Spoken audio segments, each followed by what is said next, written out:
Hi, I'm Susie Morgan, founder and director of training at Precision EMDR Academy. And today, what I want to do is talk to you about some patterns that I have seen in the consultees that I work with.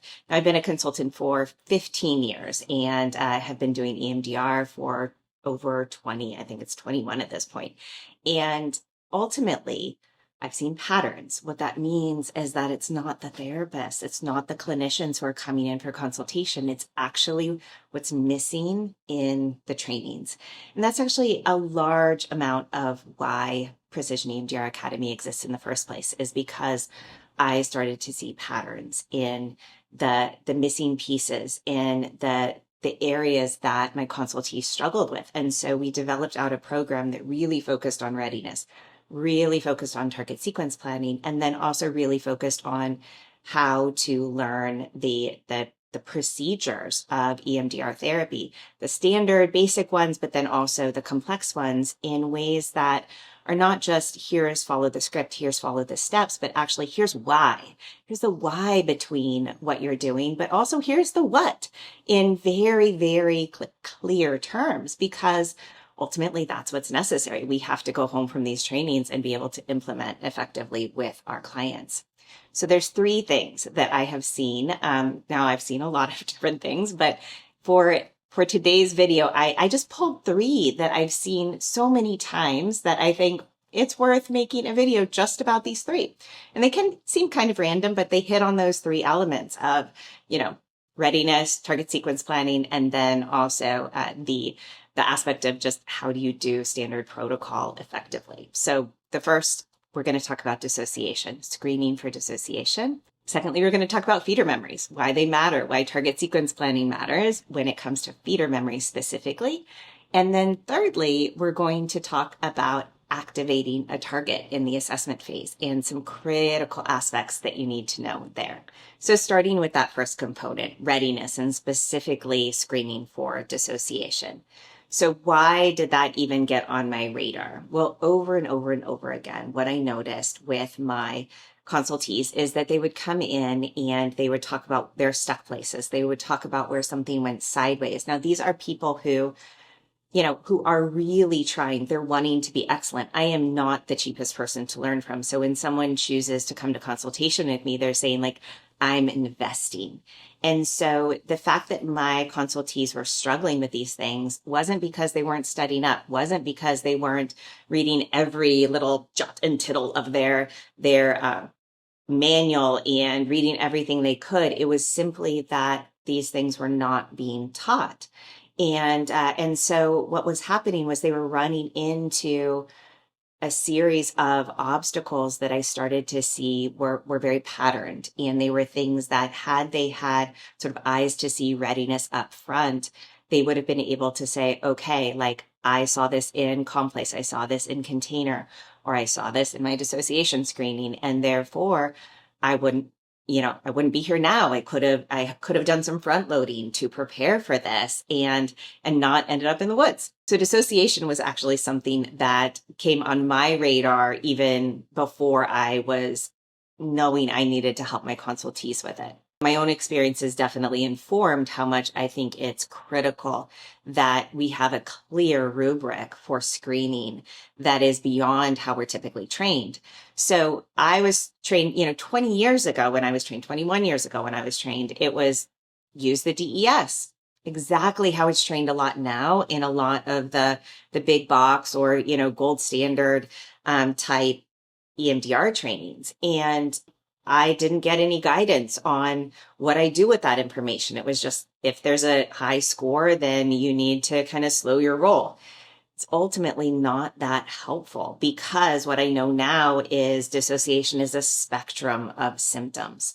There is everything from derealization and depersonalization that we can see in a shock trauma to derealization, depersonalization that's being used as an affect management strategy in daily life, especially for our clients with complex developmental trauma. And then we have much more kind of severe symptoms, but actually sophisticated symptoms in terms of other parts of self with a first person perspective that are holding the trauma versus the ones that are managing daily life in order to keep all of that separate and at bay because it's just been too much and too long and too severe, prolonged, all of that. And so there's this whole spectrum. I wasn't taught that. And so I had two incidents that really taught me I needed to know more. I needed to do more training. And, one was, a client, I just couldn't make sense of what I was seeing. And luckily, I referred them to a psychiatrist who knew enough to say, I think this is a dissociative disorder. And I got lucky because not all psychiatrists would have caught that.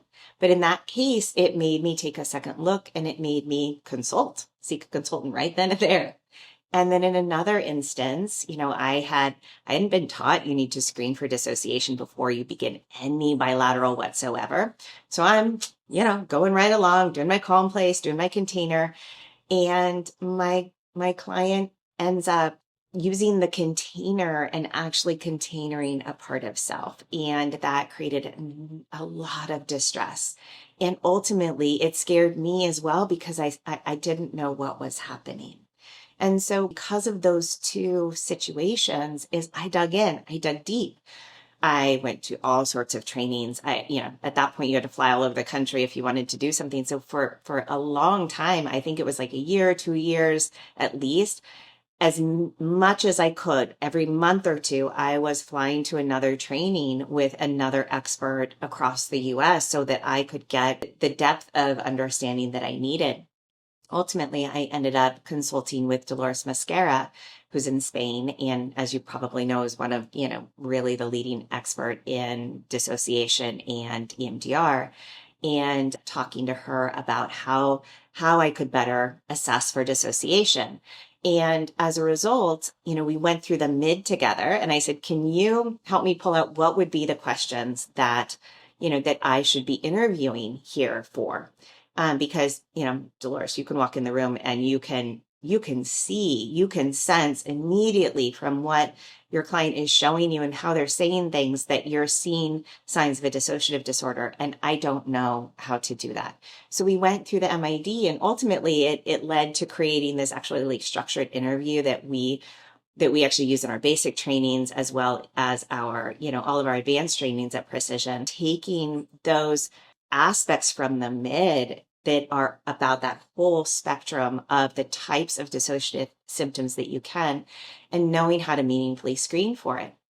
As a result, we're able to say, okay, we have this type of dissociative symptom, but it doesn't mean we can't do pretty standard EMDR processing. However, we're going to need to be aware of affect tolerance, all the way to where I know I'm going to need to do these very intricate, very specific modifications. And that's a person who I would radically destabilize otherwise if I was just trying to do standard processing. So my biggest concern is if all you walked out of basic training with is use the DES, that's not going to be enough. It doesn't give the information that you need about the type, about the degree, about the constellation of dissociative symptoms that you really need to know, so that you can know whether or not it's in your scope of practice to treat this person, you have adequate training, you have adequate expertise, or it's someone you need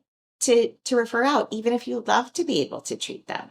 So number one thing that I wanted to cover today is you've got to know more about how to screen for dissociation. And if you're just using the DES, that's not going to be enough. And that's something that it's not your fault if this is the first time you're hearing that, because that is so the way it's pervasively trained throughout all of the basic big box trainings that are out there. Another wider topic that I have really found is kind of critically under-trained, I think, in some of the big box and, kind of gold standard training programs is the area of target sequence planning. Now, I definitely think there's some programs who do this really well. There's some who focus on symptom-focused treatment planning. There's some who focus on schema-based treatment planning.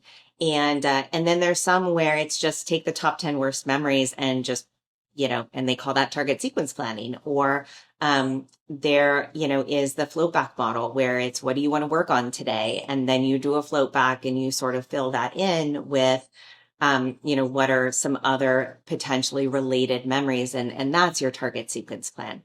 I really think we can do better. And so our program does, we teach all of these different things, but in a much more comprehensive way. So there's, technically comprehensive treatment planning where you're actually mapping out all the schemas in advance. So all the relevant trauma memory networks in advance. And then symptom focused target sequence planning, where you're actually taking the present symptoms, really decoding what are the primary schemas related to that, those trauma memory networks driving those symptoms. Then you're strategically, processing those memories. Or if you have a crisis, you can use that float back model. However, one of the things that I think, intrinsic to all of this is a term that I have found consultees are like, what? I've heard that term, but I don't know the implications. I don't remember why it's important, all of that. It's the term feeder memories. And it's this idea that if you are processing a memory, your processing can be blocked because there's an earlier memory in that trauma memory network that's actually feeding the dysfunction. The first learning that occurred, that maladaptive learning, was earlier than the target that you're processing.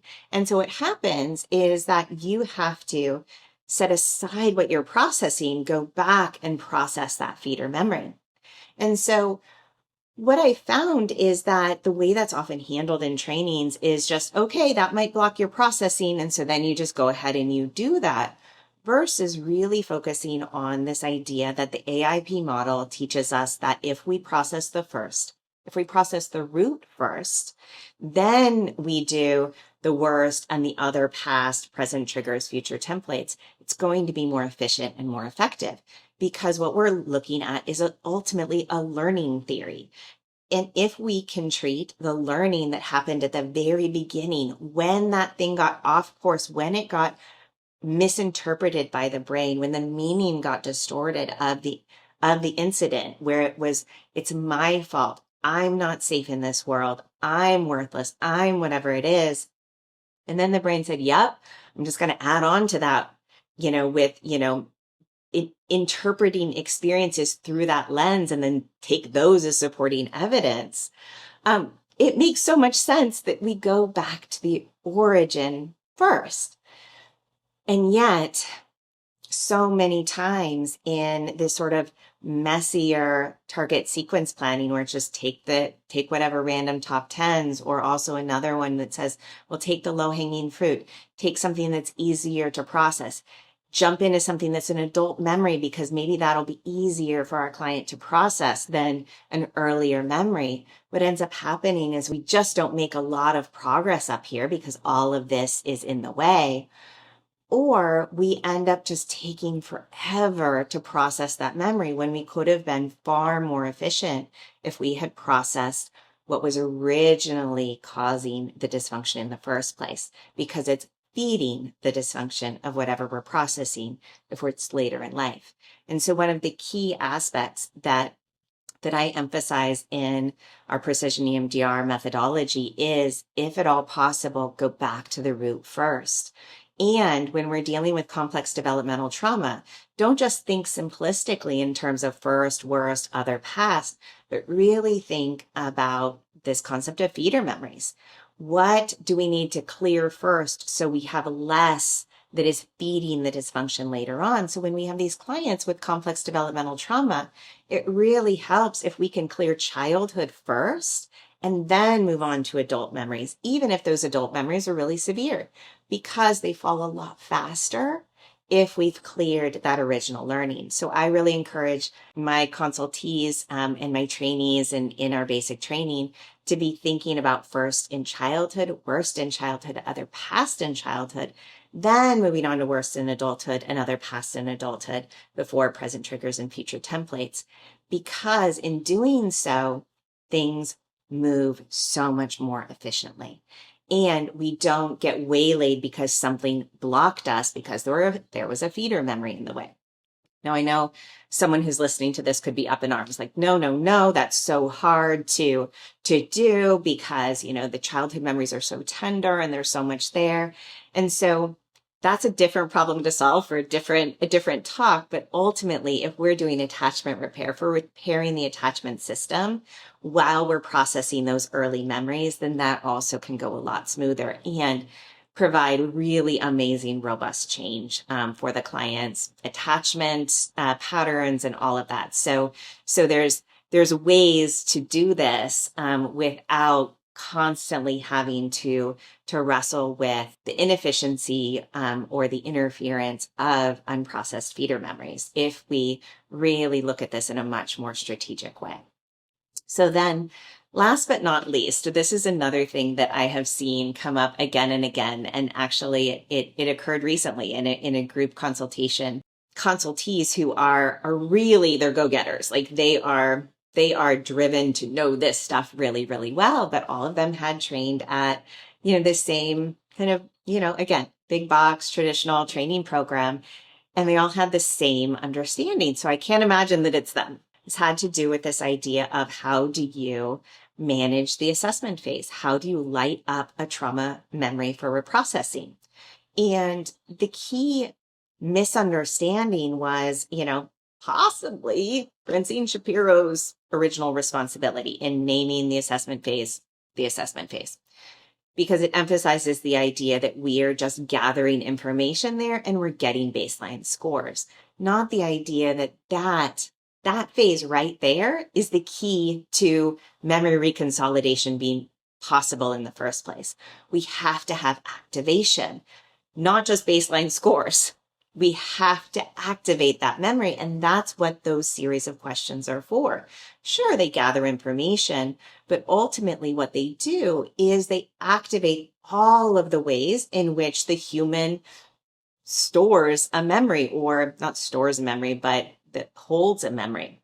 So we hold it, especially a trauma memory, in all of the sensory living color. And so that needs to be activated. That's why the first question is about image. It's about senses. So that's where we start. It's those sort of sights and sounds and that over consolidated or over crystallized version of the memory stored in living color. Then we move into meaning. What is the meaning that has been assigned, that maladaptive meaning like we were just talking about, that is really key to that way in which that particular experience has gone in deep in terms of distorting our client's perception of themselves in the world and in relationships. And then on top of that, then we have to activate the body. All of the ways in which the nervous system is storing, the body is storing, and maladaptively sort of jarred and held by that memory. And so what we want to do is we want to make sure that as we're gathering that information, we're activating all of those systems in terms of that particular target that we are activating. Now, who has said this is important? Ajahn Zhang has said this is important. Probably know him well in terms of EMDR 2.0. Bruce Ecker, who talks about the importance of the aspects of memory reconsolidation in his coherence therapy approach. And then just clinically, what I've seen over and over again, if we don't activate the memory, then what happens is we are just doing free association. And I've seen that in videos from consultees coming in to work on certification with me. If they didn't sufficiently activate that memory, then we're really not seeing that client move. We're not seeing that, that disturbance go down. We're not seeing the channels of association really move through all of the relevant material. It just doesn't work. And so there is this critical piece that we all need to understand as EMDR therapists, that assessment phase is very important for gathering that baseline information. But to be effective, we need to activate. Another thing that I think inadvertently has created some misunderstandings for clinicians in terms of the importance of activation has been the way in which a lot of the big box trainings focus on window of tolerance traditionally. And I think what's happened is, it's unintended, but what it's done is it's created a level of affect phobia for the clinicians as they're doing EMDR reprocessing with our clients. And I love Dan Siegel, and he's the original source for the window of tolerance concept. And so if you ever hear me teach on attachment, I'm citing him in so many ways. And window of tolerance is an important concept, but I think it's been over applied. So window of tolerance is this idea that if the client is over activated into the memory, they are fully 2 feet in the past, well, that's going to be reliving. That's not reprocessing. They're underactivated, then they're going to be, really not processing. Essentially, at that point, we're just guiding our clients through free association. They might not even be free associating much. But what's happened is there's been so much more focus on that idea of like, oh no, we don't want them to get outside of their window of tolerance. Not understanding that we need to sort of ride that edge, essentially. We need to get that fully lit up in the nervous system, and then they just need to stay with it and stay with us. That means they have 1 foot in the past and 1 foot in the present. And that's going to move them far more rapidly through the processing than if we're just like inching it 1 bit at a time. Now, if we have to inch it 1 bit at a time, we do that. That's why we do readiness assessment, assess for dissociation, all of that, for that intrinsic affect intolerance that our client could have that makes us know we need to titrate the process a bit. But what has happened, I think, and I see it a lot in my consultees, is they're so concerned about window of tolerance that they back away, not understanding that big feelings don't mean that someone is reliving. Big feelings can mean someone is activated and they are able to effectively reprocess this memory because of that activation. So in our trainings, we use a lot of clinical video. And one of the things I love about one of the main people that has volunteered to allow me to use her videos is that she has big feelings. And so what I think it demonstrates is someone can have tears. They can have very, very high levels of intensity and be processing very safely and very effectively. So I hope this has felt helpful to you, just to fill in a blank or two, maybe that wasn't as clear as it could have been in your basic training. And then if you're considering basic training, this is giving you kind of a window into how we do things differently. And today you've got a taste of 3 aspects that we cover. One is readiness. And today I touched on dissociation, which I think is the most critical one for safety, for being able to proceed with reprocessing in a way that isn't potentially going to harm your client in a really predictable way. It's pretty key to know. And then we went into target sequence planning, and just, one of those key pieces that I find is it shouldn't be new, but it feels new sometimes, or a lot of times, when I'm working with consultees. And then thirdly, this idea of what is essential for reprocessing to be effective. It's not just reading a script, it's understanding the why of each step and what's critical that we're accomplishing in each of those procedural components. Now, of course, if you are, hearing this and you're like, whoa, all of these things felt like blanks, or, you'd just like to learn more from our approach, join us. You can take our refresher on demand. We also have curriculum consultation groups with our advanced courses. So you can take Decoding Complex Developmental Trauma Part 1 and 2 and jump into a consultation group either towards certification or advanced certification. And that can just help you have a possibility of absorbing more in-depth information about these topics in terms of attachment and complex trauma that can really make a difference. I really look forward to being able to support you in any way I can, and you really feeling confident in this work and feeling like you really know how to be strategic and effective and safe with your clients.